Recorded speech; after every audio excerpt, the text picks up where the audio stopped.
Dumadaing na rin ang mga delivery truck driver sa pagsipa ng presyo ng diesel.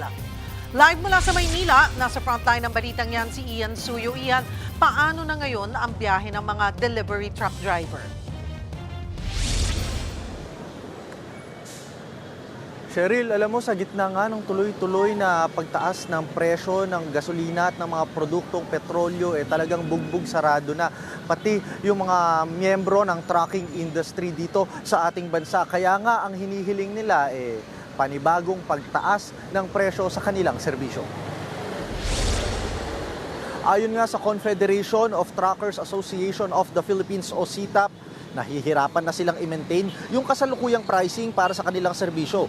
Una na raw silang humingi ng 30% increase sa kanilang mga kliyente, pero hindi pa man yan aprobado, humihirit na sila ng panibagong dagdag na 20%. Ibig sabihin yan, magiging 50% na yung kabuuang increase na hinihiling nila. Kaya in example, kung dati 10,000 pesos ang bayad sa isang delivery, baka sumipa na yan ngayon sa 15,000. Ngayon pa lang, ramdam na raw nila ang pagbagal ng kanilang deliveries dahil sa sumisipang presyo ng diesel sa mahigit 100 piso na ang kada litro. Ang pinaka-apektado dyan, yung mga driver at pahinante dahil nababawasan yung biyahe nila. Pakinggan natin yung kanilang naging pahayag kanina. Matumal po Opo, sobra. Mga sa isang linggo, 2 times, 3 times. 4, 5 gano'n. Isang linggo. Dati? Mga 9, 10. Ay sa minimum mga araw mo, pagkano minimum ngayon? 600 plus. Ay kung mabawasan 200, ang mga 200, wala ka nang iuwi. That would be equally 50% from the base pay before at 60 peso and more or less 60 peso price of diesel. Sana lahat ng aming mga kliyente maintindihan nila yung situation at mapagbigyan kami so that we can continuously serving them. Cheryl, isa pang rason kung bakit bumabagal yung mga delivery o yung pagde-deliver, hindi na nakakabiyahe kagad yung mga empty containers pabalik sa port hanggat hindi sila nakakargahan ng panibagong mga ide-deliver. Dahil hanggat maaari nga, kailangan nilang sulitin yung bawat biyahe sa ngayon.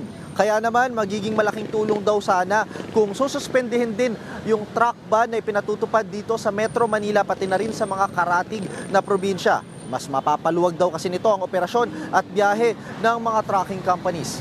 Ayon nga sa CTAP, umaabot sa 5,000 deliveries ang lumalabas sa Manila International Container Terminal pati na rin sa Southport. Daily average po nila yan.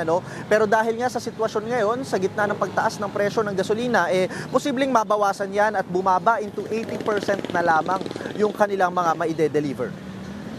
Cheryl, isa rin sa kanilang mga suwestyon, ayon sa CTAP nang makausap natin sila kanina, instead daw sana na toll rebate or discount yung ibigay ng mga toll companies, bakit hindi na lang daw gawin na total exemption muna mula sa mga toll fee ang ibigay nila sa mga Class 3 vehicles na kinabibilangan ng mga delivery truck? Yan muna ang latest mula dito sa Manila. Balik sa inyo dyan, Cheryl. Maraming salamat, Ian Suyo. Mga kapatid, Cheryl Hosing po. Maging maalam at may pakialam sa mga napapanahong issue at headlines. Mag-follow at mag-subscribe na sa social media pages ng News 5.